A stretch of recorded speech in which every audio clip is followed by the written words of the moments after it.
ನಮಸ್ಕಾರ ಸ್ನೇಹಿತರೆ, ಇಟ್ಕೆ ಹೇಮಂತ್ ಯೂಟ್ಯೂಬ್ ಚಾನಲ್ಗೆ ಮತ್ತೊಮ್ಮೆ ನಿಮಗೆಲ್ಲ ಸ್ವಾಗತ. ನಾನು ನಿಮ್ಮ ಗೆಳೆಯ ಹೇಮಂತ್. ನೀವು ನೋಡ್ತಾ ಇದ್ದೀರಾ ಓಲಿ ನ್ಯೂಸ್.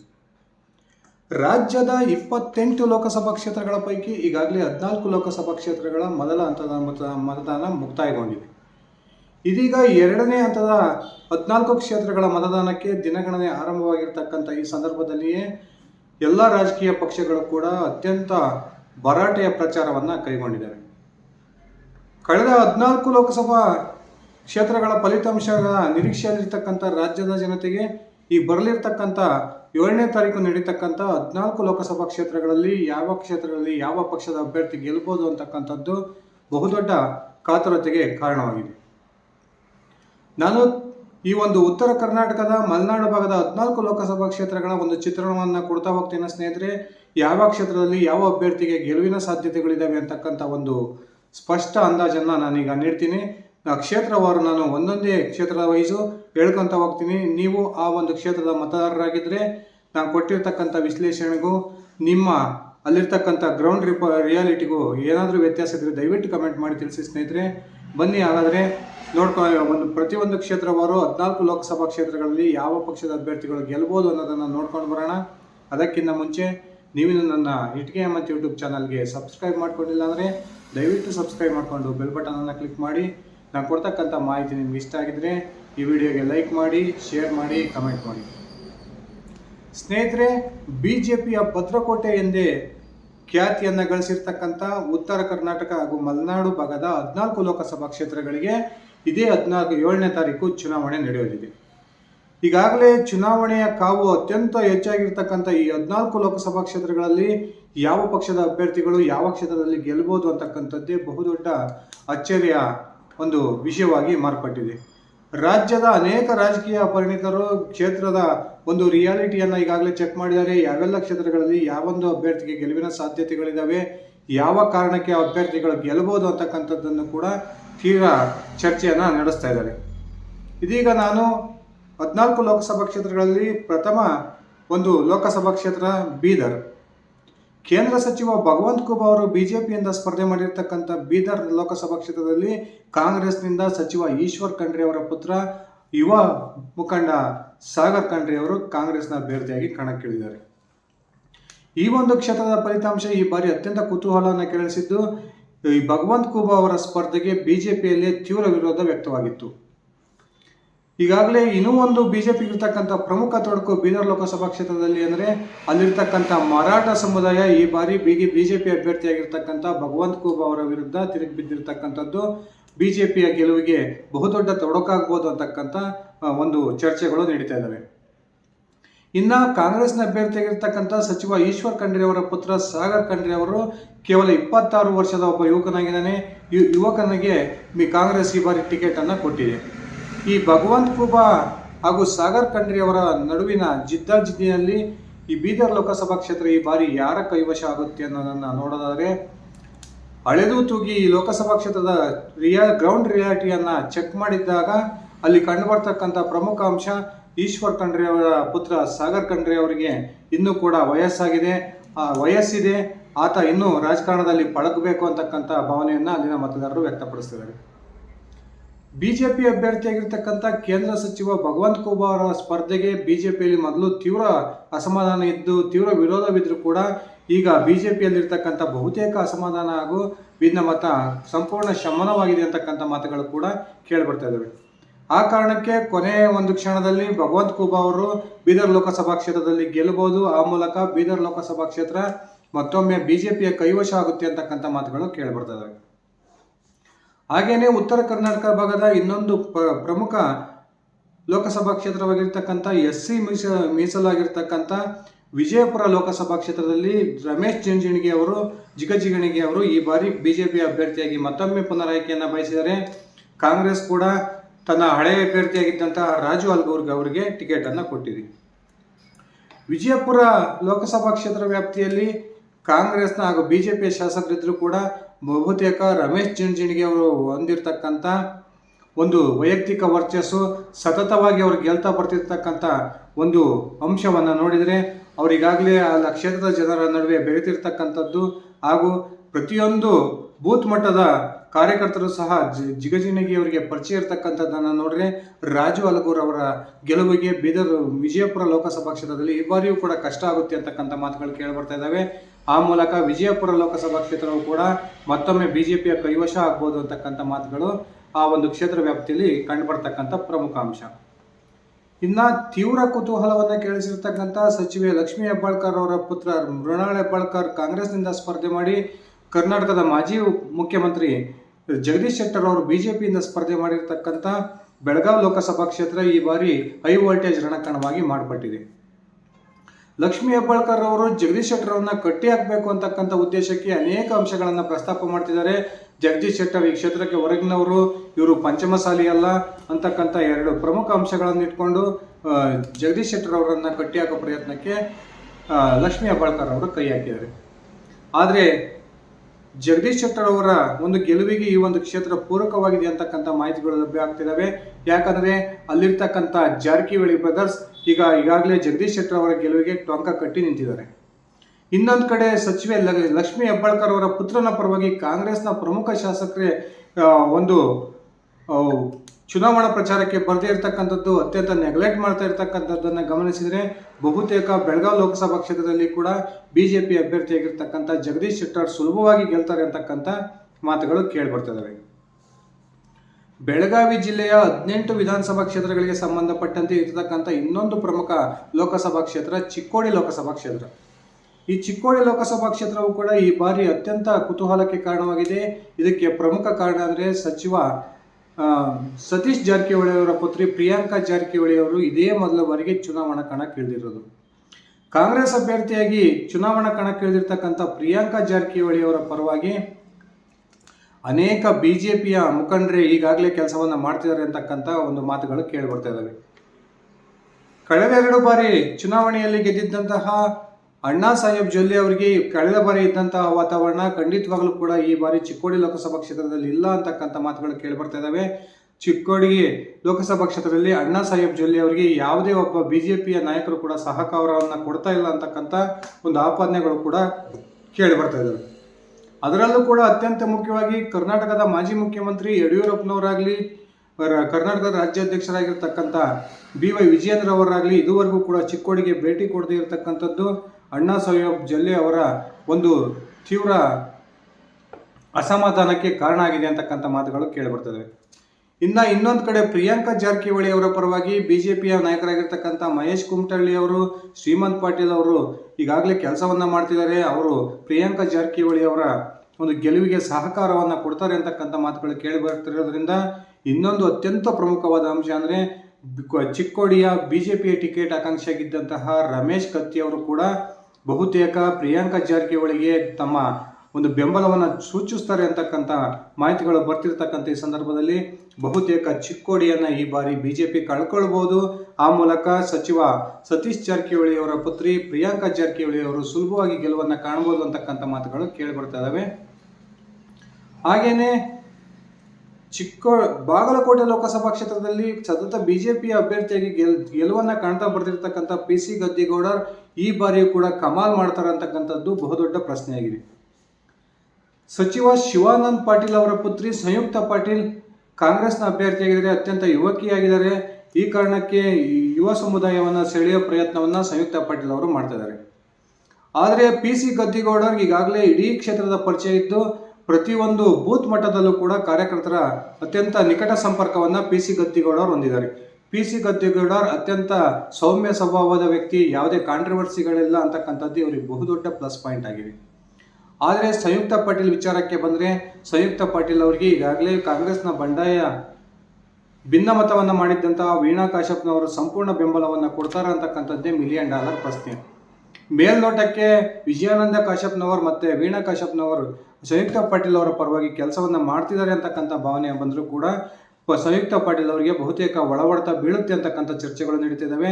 ಈ ಕಾರಣಕ್ಕೆ PC ಗದ್ದಿಗೌಡರ್ ಮತ್ತೊಮ್ಮೆ ಈ ಒಂದು ಬಾಗಲಕೋಟೆ ಲೋಕಸಭಾ ಕ್ಷೇತ್ರವನ್ನು ವಶಪಡಿಸಿಕೊಳ್ಳಬಹುದು, ಆ ಮೂಲಕ ಬಿಜೆಪಿಗೆ ಜಯವನ್ನು ತಂದುಕೊಡ್ಬೋದು ಅಂತಕ್ಕಂಥ ಚರ್ಚೆಗಳು ಕೂಡ ನಡೀತಿದ್ದಾವೆ.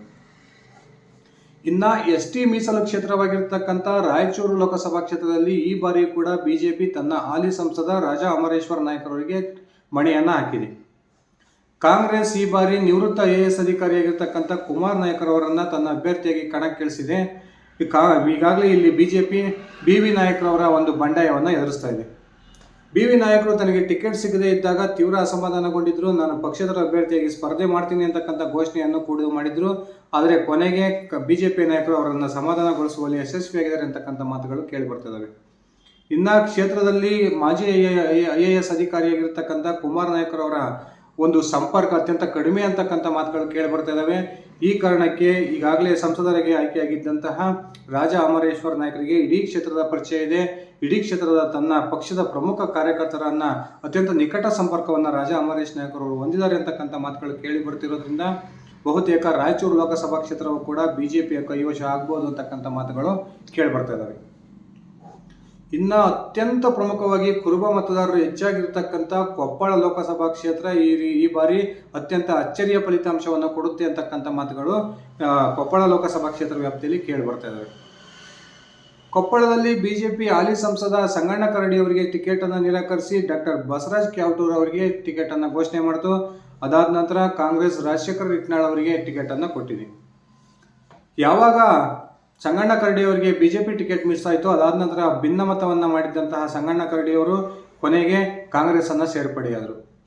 ಸಂಗಣ್ಣ ಕರಡಿ ಅವರ ಕಾಂಗ್ರೆಸ್ ಸೇರ್ಪಡೆ ಬಿಜೆಪಿ ಅಭ್ಯರ್ಥಿಯಾಗಿರ್ತಕ್ಕಂಥ ಬಸವರಾಜ್ ಕ್ಯಾವಟೂರ್ ಅವರಿಗೆ ಬಹುದೊಡ್ಡ ಹೊಡೆತವನ್ನು ಕೊಡಬಹುದು ಅಂತಕ್ಕಂಥ ಒಂದು ಲೆಕ್ಕಾಚಾರ ಆ ಒಂದು ಕೊಪ್ಪಳ ಲೋಕಸಭಾ ಕ್ಷೇತ್ರ ವ್ಯಾಪ್ತಿಯಲ್ಲಿ ಕೇಳಿ ಬರ್ತಿದ್ರು ಕೂಡ ಕಾಂಗ್ರೆಸ್ನ ಮಾಜಿ ಶಾಸಕ ಇಕ್ಬಾಲ್ ಅನ್ಸಾರಿ ಅವರ ಕಾಂಗ್ರೆಸ್ ಅಭ್ಯರ್ಥಿಯ ಮೇಲಿನ ಅಸಮಾಧಾನ, ಜನಾರ್ದನ್ ರೆಡ್ಡಿ ಅವರು ಕಾಂಗ್ರೆಸ್ಗೆ ಸೇರ್ಪಡೆಯಾಗಿರ್ತಕ್ಕಂಥ ಬಿಜೆಪಿಗೆ ಸೇರ್ಪಡೆಯಾಗಿ ಬಿಜೆಪಿ ಅಭ್ಯರ್ಥಿ ಬಸವರಾಜ್ ಕ್ಯಾವಟೂರ್ ಅವರಿಗೆ ಬಹುದೊಡ್ಡ ಬಲವನ್ನು ತುಂಬಿರ್ತಕ್ಕಂಥದ್ದು ಈ ಒಂದು ಕ್ಷೇತ್ರದ ಫಲಿತಾಂಶ ತೀವ್ರ ಕುತೂಹಲವನ್ನು ಕೆರಳಿಸಿದೆ ಅಂತಕ್ಕಂಥ ಮಾತುಗಳು ಕೇಳಿಬರ್ತದೆ.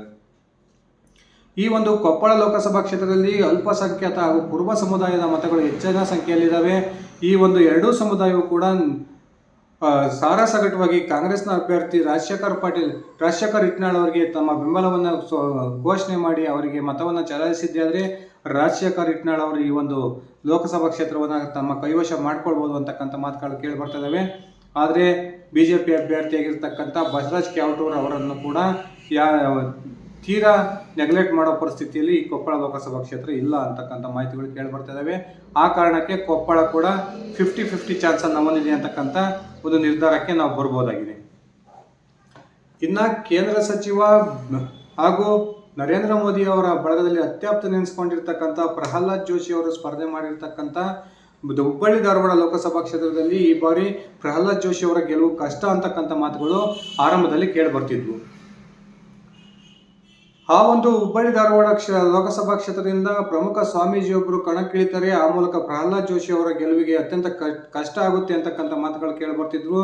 ಇನ್ನೊಂದು ಕಡೆ ಕುರುಬ ಸಮುದಾಯದ ಅಭ್ಯರ್ಥಿಗೆ ತನ್ನ ಟಿಕೆಟನ್ನು ಘೋಷಣೆ ಮಾಡಿರ್ತಕ್ಕಂಥ ಕಾಂಗ್ರೆಸ್ ಈ ಒಂದು ಲೋಕಸಭಾ ಕ್ಷೇತ್ರವನ್ನು ಈ ಬಾರಿ ತಮ್ಮ ಕೈವಶ ಮಾಡ್ಕೊಳ್ತೀವಿ ಅಂತಕ್ಕಂಥ ಅತಿ ಆತ್ಮವಿಶ್ವಾಸದಲ್ಲಿತ್ತು. ಆದರೆ ಬದಲಾಗಿರ್ತಕ್ಕಂಥ ಈ ಒಂದು ಪರಿಸ್ಥಿತಿಯಲ್ಲಿ ಮೊನ್ನೆ ನಡೆದಂತಹ ನೇಹಾ ಹಿರೇಮಠ್ ಹತ್ಯೆಯ ನಂತರ ಆ ಒಂದು ಹುಬ್ಬಳ್ಳಿ ಧಾರವಾಡ ಲೋಕಸಭಾ ಕ್ಷೇತ್ರದ ಚಿತ್ರಣವೇ ಬದಲಾಗಿದೆ ಅಂತಕ್ಕಂಥ ಮಾಹಿತಿಗಳು ಲಭ್ಯವಾಗಿದ್ದಾವೆ. ಈ ಒಂದು ಹುಬ್ಬಳ್ಳಿ ಧಾರವಾಡ ಲೋಕಸಭಾ ಕ್ಷೇತ್ರದಲ್ಲಿ ಕೂಡ ಎಲ್ಲ ಸವಾಲುಗಳನ್ನು ಮೆಟ್ಟಿ ನಿಂತು ದಿಂಗಾಲೇಶ್ವರ ಸ್ವಾಮಿಗಳ ಒಂದು ಪ್ರತಿರೋಧವನ್ನು ಮೆಟ್ಟಿ ನಿಂತು ಮತ್ತೊಮ್ಮೆ ಕೇಂದ್ರ ಸಚಿವ ಪ್ರಹ್ಲಾದ್ ಜೋಶಿ ಅವರು 2 ಲಕ್ಷಕ್ಕೂ ಅಧಿಕ ಮತಗಳ ಅಂತರದಿಂದ ಗೆಲ್ತಾರೆ ಅಂತಕ್ಕಂಥ ಮಾತುಗಳು ಕೇಳಿಬರ್ತದೆ. ಹಾಗೆಯೇ ಮಾಜಿ ಮುಖ್ಯಮಂತ್ರಿ ಬಸವರಾಜ ಬೊಮ್ಮಾಯಿ ಅವರು ಸ್ಪರ್ಧೆ ಮಾಡಿರ್ತಕ್ಕಂಥ ಹಾವೇರಿ ಲೋಕಸಭಾ ಕ್ಷೇತ್ರವು ಕೂಡ ಈ ಬಾರಿ ಅತ್ಯಂತ ತುರಾತುರಿಯ ಒಂದು ಸ್ಪರ್ಧೆಗೆ ಹೆಸರುವಾಸಿಯಾಗಿದೆ. ಕಾಂಗ್ರೆಸ್ನಿಂದ ಆನಂದ ಸ್ವಾಮಿ ಗಡ್ಡದೇವರ ಮಠ ಅವರಿಗೆ ಕಾಂಗ್ರೆಸ್ ಟಿಕೆಟ್ ಅನ್ನು ಕೊಟ್ಟಿದ್ರೆ ಬಿಜೆಪಿ ಬಸವರಾಜ ಬೊಮ್ಮಾಯಿ ಅವರಿಗೆ ಕೊಟ್ಟಿದೆ. ಈ ಒಂದು ಹಾವೇರಿ ಲೋಕಸಭಾ ಕ್ಷೇತ್ರದ ವಿಧಾನಸಭಾ ಕ್ಷೇತ್ರವನ್ನು ನೋಡ್ತಾ ಹೋದರೆ ಕಾಂಗ್ರೆಸ್ನ ಶಾಸಕರು ಹೆಚ್ಚಾಗಿದ್ದಾರೆ. ಆದರೂ ಕೂಡ ಇಲ್ಲಿ ಬಿಜೆಪಿಯ ಶಕ್ತಿಯನ್ನು ಅಲ್ಲಗಳೆಯುವಂತಿಲ್ಲ. ಬಸವರಾಜ ಬೊಮ್ಮಾಯಿ ಅವರು ಈ ಬಾರಿ ಗೆಲುವಿಗೆ ಕಷ್ಟ ಆಗುತ್ತೆ ಅಂತಕ್ಕಂಥ ವಾತಾವರಣ ಈ ಒಂದು ಹಾವೇರಿ ಲೋಕಸಭಾ ಕ್ಷೇತ್ರದಲ್ಲಿ ಮೊದಲು ಮೂಡಿತ್ತು. ಹಾಗೆಯೇ ಕರ್ನಾಟಕದ ಮಾಜಿ ಉಪಮುಖ್ಯಮಂತ್ರಿ KS ಈಶ್ವರಪ್ಪನವರ ಸಮುದಾಯವಾಗಿರ್ತಕ್ಕಂಥ ಕುರುಬ ಸಮುದಾಯವು ಕೂಡ ಬಿಜೆಪಿಯ ಮೇಲೆ ಮುನಿಸ್ಕೊಂಡಿದೆ ಅಂತಕ್ಕಂಥ ಮಾತುಗಳು ಹಾವೇರಿ ಲೋಕಸಭಾ ಕ್ಷೇತ್ರ ವ್ಯಾಪ್ತಿಯಲ್ಲಿ ಕೇಳಿ ಬರ್ತಾ ಇದ್ದಾವೆ. ಒಂದು ವೇಳೆ ಕುರುಬ ಸಮುದಾಯದ ಮತಗಳು ಸಾರಾಸಗಟವಾಗಿ ಕಾಂಗ್ರೆಸ್ನ ಅಭ್ಯರ್ಥಿಗೆ ಹೋಗಿದ್ದಾದರೆ ಅಲ್ಲಿ ಬಸವರಾಜ ಬೊಮ್ಮಾಯಿ ಅವರ ಗೆಲುವು ಕಠಿಣ ಆಗುತ್ತೆ ಅಂತಕ್ಕಂಥ ಚರ್ಚೆಗಳು ನಡೀತಾ ಇದ್ದಾವೆ. ಈ ಒಂದು ಕ್ಷೇತ್ರವು ಕೂಡ 50-50 ಚಾನ್ಸನ್ನು ಹೊಂದಿದೆ ಅಂತಕ್ಕಂಥ ತೀರ್ಮಾನಕ್ಕೆ ನಾವು ಬರ್ಬೋದಾಗಿದೆ. ಇನ್ನು ಕರ್ನಾಟಕದ ಮಾಜಿ ಮುಖ್ಯಮಂತ್ರಿ ಕೆ.ಎಸ್. ಈಶ್ವರಪ್ಪನವರ ಪಕ್ಷೇತರ ಸ್ಪರ್ಧೆಯಿಂದ ತೀವ್ರ ಕುತೂಹಲವನ್ನು ಕೆರಳಿಸಿರ್ತಕ್ಕಂಥ ಶಿವಮೊಗ್ಗ ಲೋಕಸಭಾ ಕ್ಷೇತ್ರದಲ್ಲಿ ಈ ಬಾರಿ ಬಿಜೆಪಿಯಿಂದ ಪುನರಾಯ್ಕೆಯನ್ನು ಬಯಸಿ ಕರ್ನಾಟಕದ ಮಾಜಿ ಮುಖ್ಯಮಂತ್ರಿ ಯಡಿಯೂರಪ್ಪನವರ ಪುತ್ರ ಬಿ.ವೈ. ರಾಘವೇಂದ್ರ ಅವರು ಮತ್ತೊಮ್ಮೆ ಪುನರಾಯ್ಕೆಯನ್ನು ಬಯಸಿದರೆ. ಹಾಗೆಯೇ ಸಚಿವ ಮಧು ಬಂಗಾರಪ್ಪ ಅವರ ಸಹೋದರಿ ಬಂಗಾರಪ್ಪನವರ ಪುತ್ರಿ ಗೀತಾ ಶಿವರಾಜ್ಕುಮಾರ್ ಕಾಂಗ್ರೆಸ್ನಿಂದ ಅಭ್ಯರ್ಥಿಯಾಗಿದ್ದಾರೆ. ಈ ಗೀತಾ ಶಿವರಾಜ್ಕುಮಾರ್, ಬಿ.ವೈ. ರಾಘವೇಂದ್ರ ಇಬ್ಬರೇ ನೇರ ಸ್ಪರ್ಧೆ ಇದ್ದಿದ್ರೆ ಆ ಒಂದು ಕ್ಷೇತ್ರದ ಚಿತ್ರಣ ಬೇರೆ ಥರನೇ ಇರ್ತಿತ್ತು. ಆದರೆ ಯಾವಾಗ ಈ ಕೆ.ಎಸ್. ಈಶ್ವರಪ್ಪನವರು ಪಕ್ಷೇತರ ಅಭ್ಯರ್ಥಿಯಾಗಿ ಶಿವಮೊಗ್ಗ ಲೋಕಸಭಾ ಕ್ಷೇತ್ರದಿಂದ ಸ್ಪರ್ಧೆ ಮಾಡಿದ್ರು, ಈಗ ಈ ಒಂದು ಲೋಕಸಭಾ ಕ್ಷೇತ್ರ ತೀವ್ರ ಕುತೂಹಲವನ್ನು ಕೆರಳಿಸಿದೆ. ಈ ಒಂದು ಮೈತ್ರಿ ಪಕ್ಷದ ಶಾಸಕರು ಹೆಚ್ಚಾಗಿರ್ತಕ್ಕಂಥ ಶಿವಮೊಗ್ಗ ಲೋಕಸಭಾ ಕ್ಷೇತ್ರದಲ್ಲಿ ಬಿಜೆಪಿಗೆ ತನ್ನದೇ ಆದಂತಹ ಬಲವಿದೆ. ಬಿ.ವೈ. ರಾಘವೇಂದ್ರ ಅವರು ಸತತವಾಗಿ ಶಿವಮೊಗ್ಗ ಲೋಕಸಭಾ ಕ್ಷೇತ್ರದಿಂದ ಗೆಲ್ತಾ ಬರ್ತಿದ್ದಾರೆ. ಬಿ.ವೈ. ರಾಘವೇಂದ್ರ ಅವರು ಕೈಗೊಂಡಿರ್ತಕ್ಕಂಥ ಅಭಿವೃದ್ಧಿ ಕಾರ್ಯಗಳ ಬಗ್ಗೆ ಅಲ್ಲಿರ್ತಕ್ಕಂಥ ಪ್ರಮುಖ ಮತದಾರರು ಉತ್ತಮವಾದ ಒಂದು ಪ್ರತಿಕ್ರಿಯೆಯನ್ನು ವ್ಯಕ್ತಪಡಿಸ್ತಿದ್ದಾರೆ. ಈ ಕಾರಣಕ್ಕೆ ಎಲ್ಲ ಸವಾಲುಗಳನ್ನು ಮೆಟ್ಟಿ ನಿಂತು ರಾಘವೇಂದ್ರ ಅವರು ಮತ್ತೊಮ್ಮೆ ಪುನರಾಯ್ಕೆ ಆಗ್ತಾರೆ ಅಂತಕ್ಕಂಥ ಸ್ಪಷ್ಟ ಚಿತ್ರಣ ಶಿವಮೊಗ್ಗ ಲೋಕಸಭಾ ಕ್ಷೇತ್ರದಿಂದ ಬರ್ತಾ ಇದೆ. ಇನ್ನು ಉತ್ತರ ಕನ್ನಡ ಲೋಕಸಭಾ ಕ್ಷೇತ್ರ ಈ ಬಾರಿ ಹಾಲಿ ಸಂಸದ ಅನಂತಕುಮಾರ್ ಹೆಗಡೆ ಅವರಿಗೆ ಬಿಜೆಪಿ ಟಿಕೆಟ್ ಅನ್ನು ನಿರಾಕರಿಸಿ ವಿಶ್ವೇಶ್ವರ ಹೆಗಡೆ ಕಾಗೇರಿ ಅವರಿಗೆ ಟಿಕೆಟ್ ಅನ್ನು ಕೊಟ್ಟಿದೆ. ಹಾಗೆ ಕಾಂಗ್ರೆಸ್ ಮರಾಠ ಸಮುದಾಯಕ್ಕೆ ಸೇರಿದಂತಹ ಮಾಜಿ ಶಾಸಕಿ ಅಂಜಲಿ ನಿಂಬಾಳ್ಕರ್ ಅವರಿಗೆ ಟಿಕೆಟ್ ಅನ್ನು ಘೋಷಣೆ ಮಾಡಿದೆ. ಈ ಒಂದು ಉತ್ತರ ಕನ್ನಡ ಲೋಕಸಭಾ ಕ್ಷೇತ್ರದಲ್ಲಿ ಅನಂತಕುಮಾರ್ ಹೆಗಡೆ ಅವರ ಅಸಹಕಾರ ಕಾಗೇರಿ ಅವರ ಸೋಲಿಗೆ ಕಾರಣ ಆಗಬಹುದು ಅಂತಕ್ಕಂಥ ಚರ್ಚೆಗಳು ನಡೀತಾ ಇದ್ದಾವೆ. ಹಾಗೆಯೇ ಅಂಜಲಿ ನಿಂಬಾಳ್ಕರ್ ಅವರು ಅತ್ಯಂತ ಪ್ರಬಲವಾದ ಅಭ್ಯರ್ಥಿಯಾಗಿದ್ದಾರೆ ಅಂತಕ್ಕಂಥ ಮಾತುಗಳು ಕೇಳಿ ಬರ್ತಾ ಇದ್ದಾವೆ. ಈ ಒಂದು ಕ್ಷೇತ್ರದ ಫಲಿತಾಂಶವನ್ನು ಕೂಡ ಸ್ಪಷ್ಟವಾಗಿ ನಿರ್ಧರಿಸೋಕ್ಕೆ ಸಾಧ್ಯವಾಗಿಲ್ಲ. ಈ ಒಂದು ಕ್ಷೇತ್ರವು ಕೂಡ 50-50 ಚಾನ್ಸಲ್ಲಿದೆ. ಯಾವ ಒಂದು ಅಭ್ಯರ್ಥಿ ಗೆದ್ದರೂ ಕೂಡ ಕೆಲವೇ ಸಾವಿರ ಮತಗಳ ಅಂತರದಿಂದ ಗೆಲ್ಬೋದು ಅಂತಕ್ಕಂಥ ಚರ್ಚೆಗಳು ನಡೀತಿದ್ದಾವೆ. ಇನ್ನು ಕರ್ನಾಟಕದ ಪ್ರಭಾವಿ ಮಾಜಿ ಸಚಿವ ಬಿ. ಶ್ರೀರಾಮುಲು ಸ್ಪರ್ಧೆ ಮಾಡಿರ್ತಕ್ಕಂಥ ಬಳ್ಳಾರಿ ಲೋಕಸಭಾ ಕ್ಷೇತ್ರದಲ್ಲಿ ಕಾಂಗ್ರೆಸ್ನ ಅಭ್ಯರ್ಥಿಯಾಗಿ ಇ. ತುಕಾರಾಮರವರು ಸ್ಪರ್ಧೆ ಮಾಡಿದ್ದಾರೆ. ಬಳ್ಳಾರಿ ಲೋಕಸಭಾ ಕ್ಷೇತ್ರ ವ್ಯಾಪ್ತಿಯ ಒಂದು ವಿಧಾನಸಭಾ ಕ್ಷೇತ್ರಗಳ ಕಳೆದ ವಿಧಾನಸಭಾ ಚುನಾವಣೆಯ ಫಲಿತಾಂಶವನ್ನು ಗಮನಿಸಿದರೆ ಕಾಂಗ್ರೆಸ್ನ ಇ. ತುಕಾರಾಮ್ ಅವರು ಅತ್ಯಂತ ಸುಲಭವಾಗಿ ಗೆಲ್ಲಬಹುದು ಅಂತಕ್ಕಂಥ ಚರ್ಚೆಗಳು ಆರಂಭದಲ್ಲಿ ನಡೀತಾ ಇದ್ವು. ಆದರೆ ಇದೀಗ ಆ ಕ್ಷೇತ್ರದ ಚಿತ್ರಣ ಬದಲಾಗಿದೆ. ಈ ಒಂದು ಕ್ಷೇತ್ರದಲ್ಲಿ ಜನಾರ್ದನ್ ರೆಡ್ಡಿ ಬಿಜೆಪಿ ಸೇರ್ಪಡೆಯಿಂದ ಶ್ರೀರಾಮುಲು ಅವರಿಗೆ ಬಹು ದೊಡ್ಡ ಆನೆಬಲ ಬಂದಂತಾಗಿದೆ ಅಂತಕ್ಕಂಥ ಚರ್ಚೆಗಳು ನಡೀತಿದ್ದಾವೆ. ಹಾಗೂ ಮೋದಿಜಿಯ ಏನು ಸುನಾಮಿ ಎದ್ದಿದೆ ಈ ಬಾರಿ, ಈ ಒಂದು ಮೋದಿಜಿ ಅಲೆ ಶ್ರೀರಾಮುಲು ಅವರ ಗೆಲುವಿಗೆ ಅತ್ಯಂತ ದೊಡ್ಡ ಸಹಕಾರವನ್ನು ನೀಡುತ್ತೆ ಅಂತಕ್ಕಂಥ ಚರ್ಚೆಗಳು ನಡೀತಿದ್ದಾವೆ. ಈ ಬಳ್ಳಾರಿ ಲೋಕಸಭಾ ಕ್ಷೇತ್ರದಲ್ಲಿ ಬಹುತೇಕ ಶ್ರೀರಾಮುಲು ಅವರ ಗೆಲುವು ನಿಶ್ಚಿತ ಅಂತಕ್ಕಂಥ ಮಾತುಗಳು ಕೂಡ ಕೇಳಿ ಬರ್ತಿದ್ದಾವೆ. ಇನ್ನು ತೀವ್ರ ಕುತೂಹಲವನ್ನು ಕೇಳಿಸಿರ್ತಕ್ಕಂಥ ಮಧ್ಯ ಕರ್ನಾಟಕದ ಪ್ರಮುಖ ಲೋಕಸಭಾ ಕ್ಷೇತ್ರವಾಗಿರ್ತಕ್ಕಂಥ ದಾವಣಗೆರೆ ಲೋಕಸಭಾ ಕ್ಷೇತ್ರದಲ್ಲಿ ಎರಡೂ ರಾಷ್ಟ್ರೀಯ ಪಕ್ಷಗಳು ಕೂಡ ಇಬ್ಬರು ಮಹಿಳಾ ಅಭ್ಯರ್ಥಿಗೆ ಮಣೆಯನ್ನು ಹಾಕಿದವೆ. ಕಾಂಗ್ರೆಸ್ನಿಂದ ಸಚಿವ ಎಸ್ ಮಲ್ಲಿಕಾರ್ಜುನ ಅವರ ಶ್ರೀಮತಿ ಪ್ರಭಾ ಮಲ್ಲಿಕಾರ್ಜುನ ಅವರು ಸ್ಪರ್ಧೆ ಮಾಡಿದರೆ, ಬಿಜೆಪಿಯಿಂದ ಹಾಲಿ ಸಂಸದ ಜಿ.ಎಂ. ಸಿದ್ದೇಶ್ವರ್ ಅವರ ಪತ್ನಿ ಗಾಯತ್ರಿ ಸಿದ್ದೇಶ್ವರ್ ಅವರು ಸ್ಪರ್ಧೆ ಮಾಡಿದ್ದಾರೆ. ಸತತ 6 ಚುನಾವಣೆಗಳಿಂದ ದಾವಣಗೆರೆ ಲೋಕಸಭಾ ಕ್ಷೇತ್ರ ಬಿಜೆಪಿಯ ಕೈವಶದಲ್ಲಿದೆ.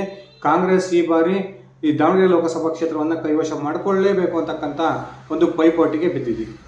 ಕ್ಷೇತ್ರದ ಗ್ರೌಂಡ್ ರಿಯಾಲಿಟಿಯನ್ನು ನೋಡೋದಾದರೆ ಎರಡೂ ಪಕ್ಷಗಳು ಕೂಡ ಸಮಬಲವನ್ನು ಈ ಕ್ಷಣದವರೆಗೂ ಕಾಯ್ದುಕೊಂಡಿದ್ದಾವೆ.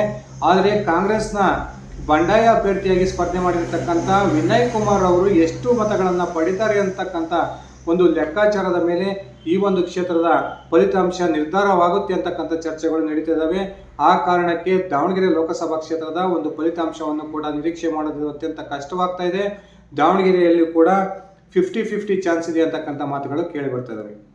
ಸ್ನೇಹಿತರೆ, ಇದಿಷ್ಟಾಗಿತ್ತು ಉತ್ತರ ಕರ್ನಾಟಕ ಹಾಗೂ ಮಲೆನಾಡು ಭಾಗದ 14 ಲೋಕಸಭಾ ಕ್ಷೇತ್ರದ ಅಭ್ಯರ್ಥಿಗಳು ಯಾರೆಲ್ಲ ಗೆಲ್ಬೋದು, ಯಾವ ಪಕ್ಷಕ್ಕೆ ಒಂದು ಜಯ ಸಿಗಬಹುದು ಅಂತಕ್ಕಂಥ ಮಾಹಿತಿ. ನಾನು ಕೊಟ್ಟಿರ್ತಕ್ಕಂಥ ಮಾಹಿತಿ ನಿಮ್ಗೆ ಇಷ್ಟ ಆಗಿದ್ರೆ ದಯವಿಟ್ಟು ಈ ವಿಡಿಯೋಗೆ ಲೈಕ್ ಮಾಡಿ, ಶೇರ್ ಮಾಡಿ. ನೀವು ಈ 14 ಲೋಕಸಭಾ ಕ್ಷೇತ್ರ ವ್ಯಾಪ್ತಿಯಲ್ಲಿ ನೀವೇನಾದರೂ ಇದ್ದರೆ ನಿಮ್ಮ ಲೋಕಸಭೆಯಲ್ಲಿ ಕ್ಷೇತ್ರ ವ್ಯಾಪ್ತಿಯಲ್ಲಿ ಯಾವ ಪಕ್ಷದ ಅಭ್ಯರ್ಥಿ ಗೆಲ್ಬೋದು ದಯವಿಟ್ಟು ಕಮೆಂಟ್ ಮಾಡಿ. ಧನ್ಯವಾದಗಳು ಸ್ನೇಹಿತರೆ, ಶುಭ ದಿನ.